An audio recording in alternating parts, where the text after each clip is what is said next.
외국에서 짝퉁 명품 가방을 사들여서 정품으로 속여 판 일당이 경찰에 적발됐습니다. 구매자에게 물건을 보낼 때는 관세 영수증을 첨부해서 진품인 것처럼 안심시켰습니다. 배삼진. 해외 유명 브랜드의 상품들, 우리가 명품이라고 일컫는 것들은 국내에서 날개 돋친 듯 팔려나가곤 합니다. 그 틈을 이용해서 명품으로 위장한 짝퉁 상품을 만들어 팔다 경찰에 적발되는 경우가 허다하죠. 해외 유명 브랜드의 명품들로 둔갑한 짝퉁 상품이 국내 매장으로 유통이 됐는데요. 그 규모가 무려 1조 원대였습니다. 이들 짝품 제품들 놀랍게도 대형 백화점에서도 버젓이 팔린 것으로 확인됐습니다. 최민기 기자의 리포트 보시겠습니다. 화물차 안에 상자가 가득합니다. 뜯어보니 유명 브랜드 로고가 박힌 상자가 나오고 벨트가 나옵니다. 하지만 명품으로 위장한 이른바 짝퉁 상품입니다. 41살 박모 씨 등 특송업자 3명은 이것들을 중국 광저우에서 몰래 들여와 국내로 유통하다 경찰에 적발됐습니다. 유통된 규모만 1조 4천여억 원, 안경에서부터 벨트, 지갑, 가방까지 다양한 품목의 짝퉁 제품들이 전국 각지로 팔려나갔습니다. 이 가운데는 대형 백화점에 입점한 매장도 있었습니다. 백화점에서 입점되는 안경 사분이 지금처럼 이거 같은 정품이라고 구하는 게 짝퉁이라고 생각하는 사람이 몇이나 되겠어요. 정품 제품을 수입해 판매하는 매장 업주들이 이런 제품들을 진품과 섞어 팔 경우 사실상 가짜를 구별하기가 무척 어렵다는 점을 악용한 겁니다. 경찰은 박 씨 등 2명을 구속하고 이를 판매한 업자 등 118명도 불구속 입건했습니다. YTN 최민기입니다. 자, 이제는 백화점에서 버젓이 짝퉁을 팔았네요. 변호사님도 백화점 가시죠? 네. 네, 저도 갑니다. 백화점에 가면 좀 비쌉니다. 네, 그렇죠. 다른 데보다. 네. 인터넷보다 비싸요. 그럼에도 불구하고 백화점을 가는 거는 첫째, 믿을 수 있기 때문입니다. 맞습니다. 근데 백화점에서 짝퉁을 판다. 어떻게 보세요?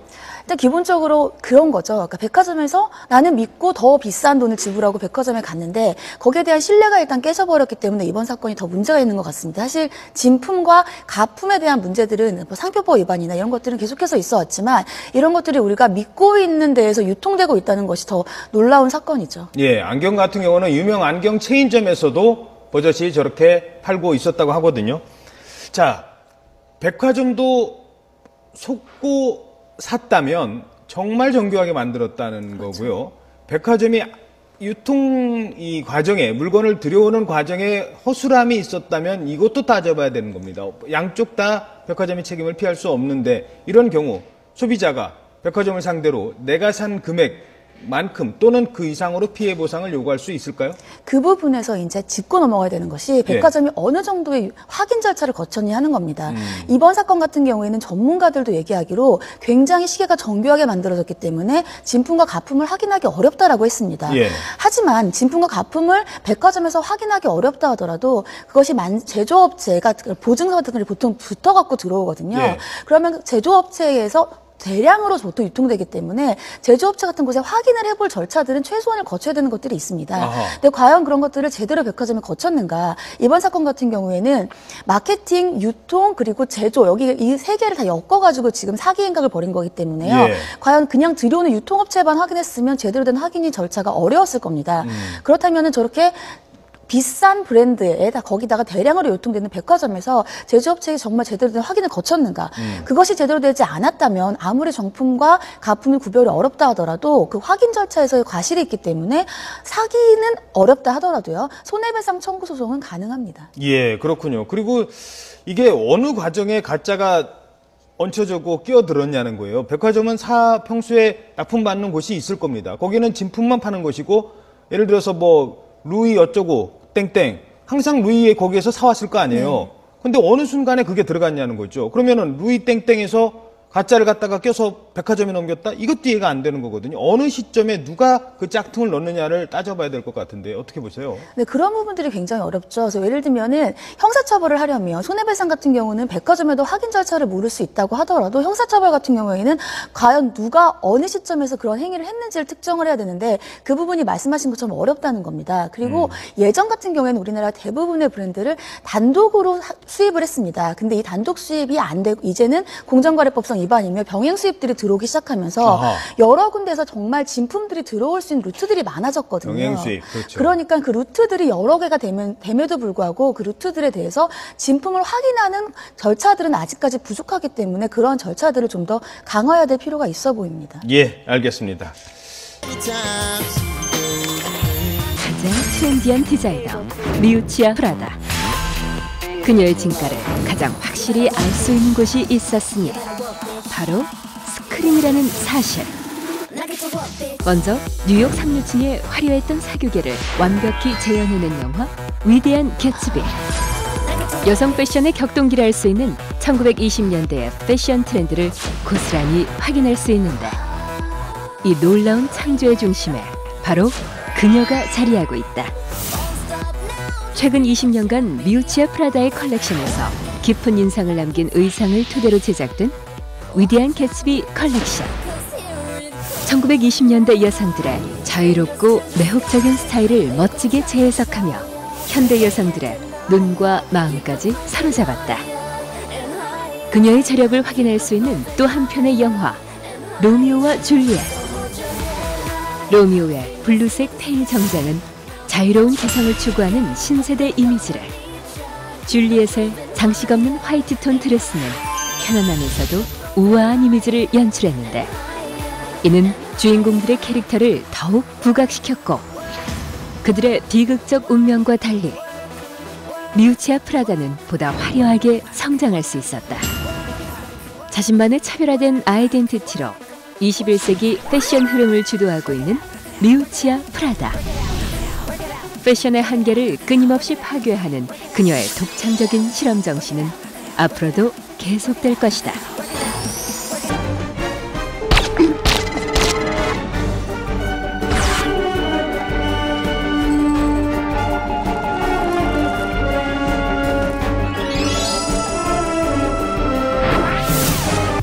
패션계의 대통령, 세계 여성의 치마 길이를 좌지우지하는 사람, 모든 컬렉션의 첫 줄에 앉는 사람.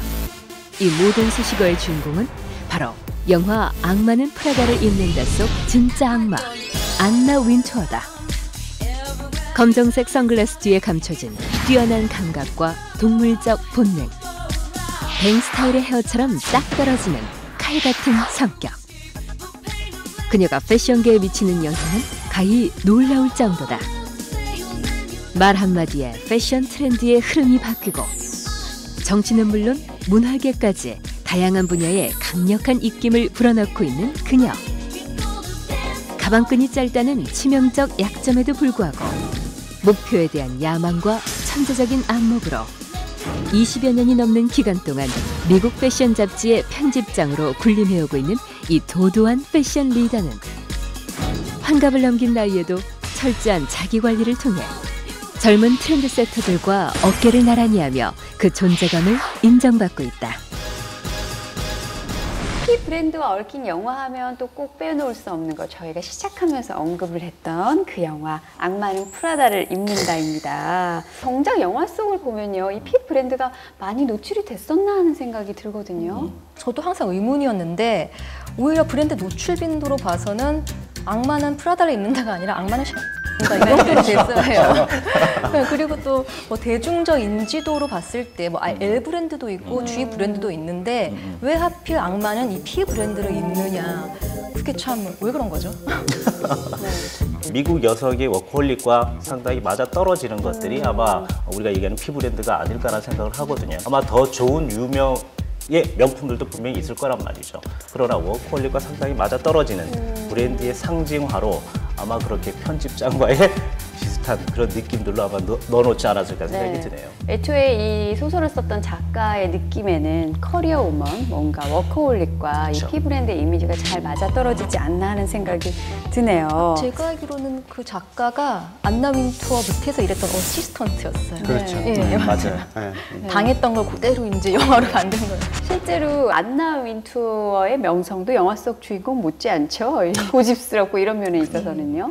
영화 속에서 메릴 스트립이 자신의 부하 직원을 정말 발톱을 때만큼도 여기지 않고 사무실에 오면 코트를 휙 집어 던진다던가 뭐 아침마다 부하 직원이 뭐 커피 쇼트를 시킨다던가 그렇게 나오거든요.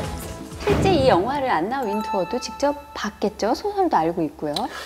이 영화가 만들어진다고 했을 때 안나 윈투어가 이제 부하 직원들한테 이 영화에 협조하는 직원들은 다 해고를 하겠다라고 엄포를 놨다고 그래요. 무서운데요. 그런데 정작 이제 그 영화 시사회장에는 피브랜드로 몸이어갖고 나타났다고 화제가 됐다고 합니다. 뭔가 이슈를 아는 여성인데 이런 심리는 어떻게 봐야 될까요? 겉과 속이 다르다고 할 수도 이게 있잖아요. 지금 자기 스스로의 합리성을 만들고 그리고 또 마케팅에 대한 부분들도 아마 분명히 녹아져 있었을 겁니다. 비즈니스를 그래서 아는 여성. 당연하죠. 편집장이잖아요. 이 영화에 자기 이름이 언급됐다고 진짜 안 오면요. 그게 정말 기분 나빠서 꽁이 있나 봐. 이렇게 부정적인 이미지가 생길 텐데 쿨하게 멋지게 차려입고 나오니까 저 사실은 그런 여자 아니에요. 얼마나 멋집니까? 굉장히 영리하면서도 또 귀여운 면도 있는 것 같다는 생각이 드는데 실제로 이 안나 윈투어를 비롯한 편집장들이 패션계에 미치는 영향력이 엄청나죠? 뭐 대단하죠. 대단한데 특히 이제 그 중에서도 안나 윈투어는 상당히 유명한데 유명 브랜드에서 신제품이 나오면 일단은 조공을 바치듯이 안나 윈투어한테 선물로 이렇게 협찬을 하게 되고요. 만약에 안나 윈투어가 패션쇼에 가서 이제 박수를 치면 그 브랜드는 성공을 했다라고 이제 평가를 할 정도로 아주 영향력이. 기자들이 막 안나 윈투어만 보고 있거든요. 그렇죠. 반응이 어떠냐, 표정이 어떠냐, 뭐 그리고 박수를 쳤느냐, 뭐 어떠냐, 이런 그녀의 어떤 행동에 따라서 이 브랜드가 상당히 이번 시즌 상당히 성공을 할 것이냐 말 것이냐라는 어떤 기준이 되는 거죠. 안나 윈투어가 어느 정도의 영향력을 갖고 있냐면 그 세계 그 4대 컬렉션이 있습니다. 런던, 밀라노, 파리, 뉴욕 이렇게 4대 컬렉션이 있는데 이게 지금 제가 열관 순서대로 지금 그 컬렉션이 열리는데 런던이 제일 먼저군요. 예, 런던이 제일 먼저죠. 그런데 이제 뭐냐면 안나 윈투어가 난 뉴욕 쇼를 제일 먼저 보고 싶어. 라고 이제 얘기를 해서 이 순서가 바뀐 거죠. 네? 네, 그래서 뉴욕 컬렉션이 제일 먼저 하고 여기서 다 하나씩 밀려서 이제 패션쇼를 하게 됐고요. 피 브랜드 같은 경우는 패션쇼를 이제 안나 윈투어가 보고서 너무 소재가 무겁다라고 이제 멘트를 했더니 소재를 다 바꿔서 그냥 뭐 말 한마디로 진짜 패션계를 그야말로 쥐락펴락 하는데 이 정도 입김이면요 본사에서 연봉도 어마어마하게 받을 것 같아요. 1년에 24억. 이 위에 뭔가 옵션이 있어요. 계속 얘기하시죠. 여기에 기본으로 최고급 세단과 그렇죠. 운전수와 비서가 제공이 되고요. 의상비와 호텔비는 당연히 무료로 제공이 되고 이게 제일 부럽네요. 예, 그리고 옵션으로 헤어 메이크업이 제공이 되면서 안나 윈투어 시그니처 같은 별다방 커피 그것도 무상으로 제공이 된다고 합니다. 멋지네요. 예. 우리 편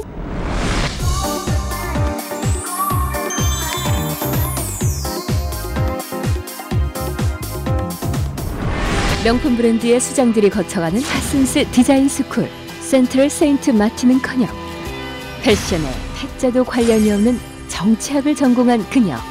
각종 정치 집회에 참여할 만큼 열성적인 공산주의자였던 그녀. 패션 월드와는 전혀 딴 세상을 살았던 그녀가 현재 패션의 트렌드를 주도하고 있는 디자이너 미우치아 프라다다. 무식하면 용감하다고 했던가? 정치학 박사 출신의 그녀는 할아버지가 물려주신 가업을 이어받기 위해 28이라는 나이에 감히 패션계라는 낯선 세상에 발을 들여놓게 된다. 공교롭게도 디자인을 전공하지 않은 핸디캡이 소재의 혁신을 가져왔고 만민평등을 외치던 굳건한 이념은 편안한 스타일을 창조하기에 이르렀다. 화려한 옷이 아니라 입은 사람을 돋보이게 하는 옷을 만드는 미우치아 프라다. 여타 명품 브랜드와 달리 뮤즈가 없는 것으로 유명한 피 브랜드는 평범한 여자들을 위한 지극히 보통의 아름다움을 추구하고 있다.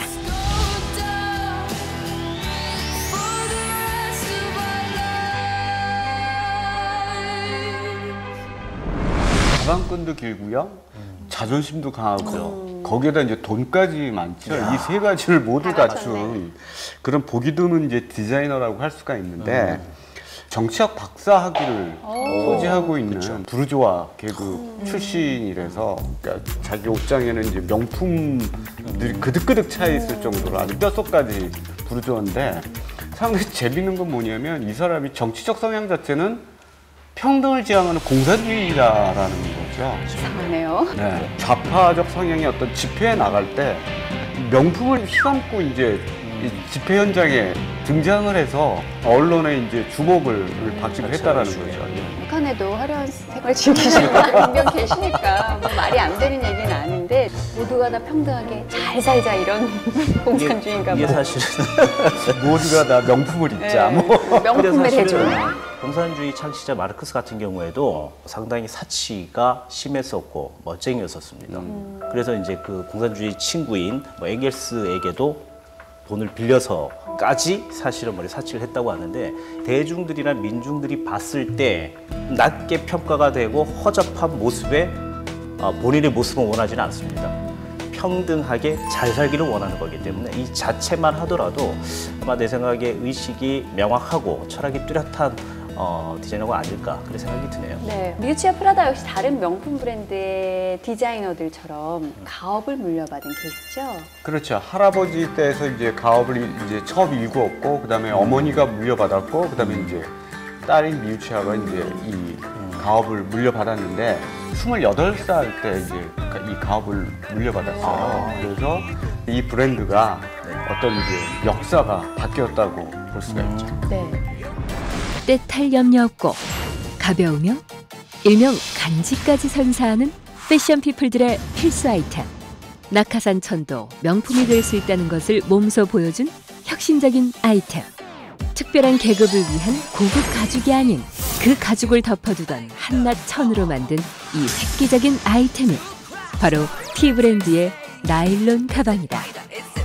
극도의 실용성과 어디에나 매치하기 쉬운 단순한 디자인으로 모든 연령층과 직종을 아우르며 전 세계 여성들을 사로잡은 나일론의 혁명. 100여 년간 왕실과 특별 계급을 위한 가방을 만들며 오로지 고급 가죽만을 사용했던 외할아버지의 고정관념을 거부한 그녀는 군용 텐트나 낙하산으로 사용하던 포코노 나일론을 가방 소재로 활용해 누구나 가질 수 있는 새로운 명품의 조건을 제시했다. 뛰어난 방수 기능을 자랑했던 이 나일론 소재는 실용성과 고급스러움을 겸비하며 T브랜드를 세계적인 명품 단열에 올려놓는 데 결정적인 역할을 한다. 미우치와 프라다의 기발한 아이디어로 인해 싸구려 천에서 명품으로 신데렐라가 된 나일론 가방. 한국에서 여전히 유별난 사랑을 받으며 20년이 지난 지금까지도 많은 셀러브리티들이 애용하는 T브랜드의 상징으로 굳건히 자리를 지키고 있다. T브랜드 하면요, 많은 분들이 떠올리시는 대표적인 아이템이 있습니다. 검정색의 나일론 소재로 된 이 가방, 그리고 이제 세모난 로고가 붙여져 있죠. 그런데 바로 이 백을 만든 것이 미우치와 프라다라면서요. 그 당시까지만 해도 가방 소재가 대부분이 가죽이 대부분이었는데 그 가운데서 나일론 소재의 가방을 이제 선보였다는 것은 정말 파격적인 일이었어요. 이 가방이 출시가 된 이후에 정말 불티나게 팔렸고 명품 브랜드의 중심에 당당히 설 수 있게 한 효녀 아이템이라고 할 수가 있죠. 네, 28살에 가업을 물려받았고 패션을 전공하지도 않았는데 어떻게 이렇게 파격적인 아이템을 내놓을 수 있었는지 그것도 의외네요.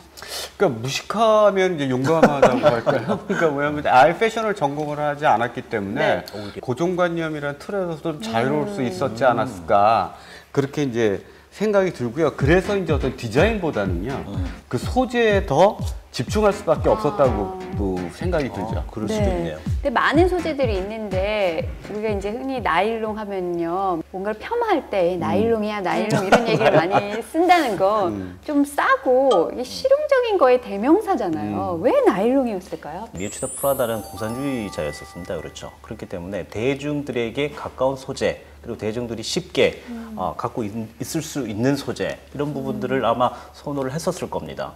그 나일론 배낭이요 한때는 가품이라도 들지 않으면 집 밖을 못 나갈 정도였어요. 그렇죠. 한참 제가 뭐 대학교 다닐 시절에 궁전에 히트를 쳤던 백인 것 같은데 저도 참 이 백과 얽힌 추억이 많습니다. 그때 정말 유행 대단했죠? 지윤 씨랑 제가 대학교 한 1, 2학년쯤 네, 됐을 때가 그때예요. 그때가 딱 이제 90년대 후반이었거든요. 그게 몇 년도? 무슨 일이에요? 이제 그때 패션에 관심 있는 이제 여대생들이라면 아니면 뭐 남자들도 있었고 학생들이라면 누구나 이제 이 가방을 진품이든 가품이든 어디 가서든지 볼 수 있었어요. 이 가방 없으면 안 메고 있는 됐었어요. 모습. 예. 교복처럼. 예, 맞아요. 저도 당시에 이걸 하나 꼭 갖고 싶다는 생각이었는데 사실 대학생이 진품을 탐내기에는 좀 무리가 있던 시절이었는데 무슨 용기에서였는지 어머니에게 나 이거 꼭 하나 갖고 싶다고 졸라서 저희 어머니가 아버지와 싸워 가시면서 해외 여행길에 가방을 사다 주셨습니다. 그게 바로 이 가방입니다. P브랜드의 파격적인 행보에 과연 그 끝이 있을까 싶다. 나일론 가방의 인기에 힘입어 승승장구하던 P브랜드는 1997년 스포츠라인 런칭과 함께 또 한 번의 경이로운 창조를 이룩해내는데 정장에 구두가 아닌 운동화를 매치한 모델들이 런웨이에 등장. 당시엔 볼 수 없었던 이 혁신적인 스타일에 패션의 기본 공식이라 일컬어지던 정장 스타일에 과감한 변화를 시도하며 패션계의 이변을 일으킨다.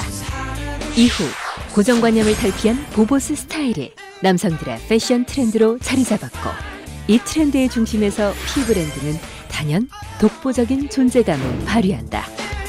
여기에 2011년 컬렉션 당시 패션쇼 전면에 내세운 고무 밑창의 구두가 주목받으면서 P브랜드의 고공행진은 쾌속 전차에라도 오른 듯 멈출 줄 모르고 무한질주하고 있다. 시대를 초월하는 아이템 제조기, 불가능을 뛰어넘는 트렌드 메이커, 끊임없이 고정관념에 도전하는 P브랜드의 실험 정신이 앞으로 또 어떤 금단의 영역을 무장해제시킬지 그 누구도 감히 예측하지 못할 것이다. 남성 패션에도 또 많은 변화를 줬다면서요. 이 P브랜드가 젊은 여성들에게는 이제 가벼운 어깨를 선사했다면 남성들에게는 일명 간지를 이제 줬다고 할 수가 있거든요. 네. 그 보보스 스타일이라고 하는 그 스타일을 우리나라에서는 이제 조인성 씨가 이제 드라마에서 처음 선보였습니다. 보보스 스타일이라고 하면 조인성 씨가 딱 떠오르긴 한데 정확히 어떤 스타일로 규정을 해야 될까요? 이 보보스라는 말은 보헤미안하고 부르주아의 두 단어를 합쳐놓은 그 깔끔한 이제 그 고급 수트를 입고 있지만 가방은 서류 가방이 아닌 백팩을 메고 있는 이런 것들이 이제 가장 보보스적인 그런 룩이라고 할 수가 있죠. 이게 이제 바로 조인성 씨가 선보인 그 스타일인데 조인성 씨가 당시 드라마에서 재벌 2세로 출연을 하면서 이제 멋진 수트를 빼입고 거기에 항상 이 백팩을 이렇게 둘러맸어요. 근데 이 백팩이 팬들이 선물을 한 거라고 합니다. 그 말로만 듣던 팬 조공. 그때부터 있었네요. 예, 그렇죠. 예. 이 P브랜드를 통해 금기를 깨신 분이 조인성 씨 말고 또 한 분 계시죠? 최근에 신동엽 씨가 얼마 전에 그 잡지에 그 화보 촬영을 했는데 신동엽 씨가 가지고 있는 이미지가 약간 그런 19금이잖아요. 그래서 그런 어떤 19금의 어떤 그 B급 이미지로 이제 화보 촬영을 했어요. 그러니까 옷은 명품인데 마인드는 조금 좋아하시네요. 19금 좋아하시거든요. 19금 좋아하시네요. 사실 몸매는 굉장히 슬림하시고 옷을 좀 소화를 잘 하시는 것 같다는 생각도 들어요. 90년대에 정말 나일론 백팩으로 패션계의 선풍을 일으켰다면 요즘 P브랜드의 이 아이템이 슈즈가 아닐까 싶어요. 그렇게 품절도 빨리 된다면서요? 외형적으로 봤을 땐 이게 엄연히 이제 구두인데 바닥은 이제 그 두꺼운 고무창에 깔려 있어서 운동화 같은 클리퍼 신발이라고 얘기를 하죠.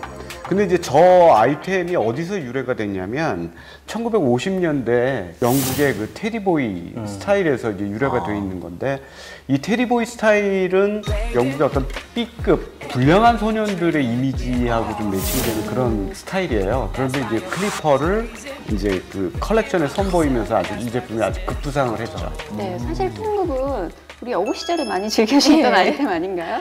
여자들은 키가 작으면 하이힐을 신으면 이제 키를 어느 정도 보완을 할 수가 있는데 남자들은 이제 깔창 받기는 방법이 없잖아요. 근데 이 신발을 신으면 깔창 없이도 키가 이제 커지는 그런 마법의 신발인 거죠. 대놓고 키 높이. 사야겠다. 확 끌리시나 봐요. 확 끌리는데요. 또 국내 셀러브리티들 중에서는 우리 매회 언급되는 그 권지용 씨가 빠지지 않는 이 신발을 신으셨고 여성 중에서는 김민희 씨가 신으셨고 해외에서는 그 경쟁사인 L 브랜드의 마크 제이콥스가 마니아로 알려져 있는데 정말 미우치와 프라다가 감사할 정도로 정말 자주 신는다고 합니다. 저도 저 신발 김나영 씨가 맨날 신고 다니는 거 봤거든요. 그래요? 이게 본인 구두를 예. 뭐 방송에서도 늘 신는데 보면서 참 예쁘다는 생각을 했는데 역시 매력 있는 아이템은 셀럽들이 먼저 알아보는 것 같다는 생각이 드네요.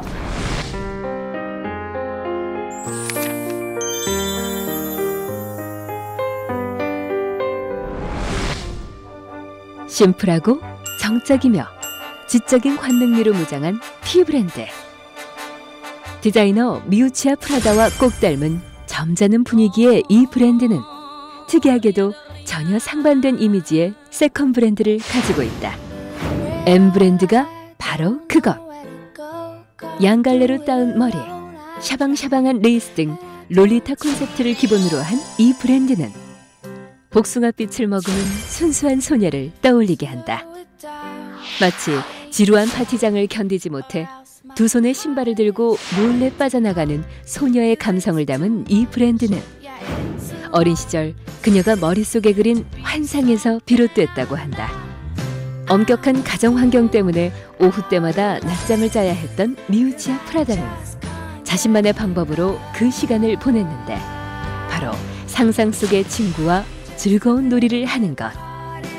친구의 이름은 미우미우로 바로 그녀가 되고 싶은 이상적 모습이었고 이후 미우치아 프라다의 잠재된 감성을 고스란히 담아 P 브랜드의 세컨 브랜드인 M 브랜드로 탄생된다. 미우치아 프라다가 상상 속 친구 미우미우를 나쁜 소녀들이라고 부르는데 그 이유는 P 브랜드 컬렉션을 준비하다 순간적인 변덕으로 M 브랜드를 만들어 태생이 다소 불량하기 때문이라고 한다. 그러나 매출은 P 브랜드를 뛰어넘을 만큼 우량 그 자체. 컬러풀한 색감, 과감한 디자인. M 브랜드를 통해 소녀의 감성을 표현하며 P 브랜드와 전혀 다른 정체성을 창조한 미우치아 프라다. 소녀스럽고 키치한 감성의 디자인이 명품으로 인정받는 사례가 흔치 않은 점을 감안할 때 M 브랜드의 괄목할 만한 성장은 가히 놀라울 따름이다. P 브랜드의 세컨 브랜드가 M 브랜드인데 이 M 브랜드 같은 경우에는 슈즈 라인이 여자들에게 있어서 요즘 절대적인 워너비 아이템으로 워너비죠. 여겨지고 있어요. 예. 그래서 요새 이런 말도 있어요. 악마는 P 브랜드를 입고 소녀는 M 브랜드를 신는다. 이게 바로 진짜? 보도거든요. 저는 뭐 단화 있잖아요. 예. 보석 박힌 단화가 예. 한참 유행했을 때 그것도 사려고 이렇게 갔는데 그렇게 웨이팅을 많이 걸어야 되더라고요. 겨우 어렵게 하나 가격도 구입하긴 엄청나요, 했는데 그것도. 가격도 예. 엄청나죠. 그녀만의 독특한 세련됨을 계속해서 지켜나가길 기대해 보겠습니다. 다음 이 시간에도 더 품격 있는 이야기로 찾아뵐게요. 함께해 주신 여러분 고맙습니다.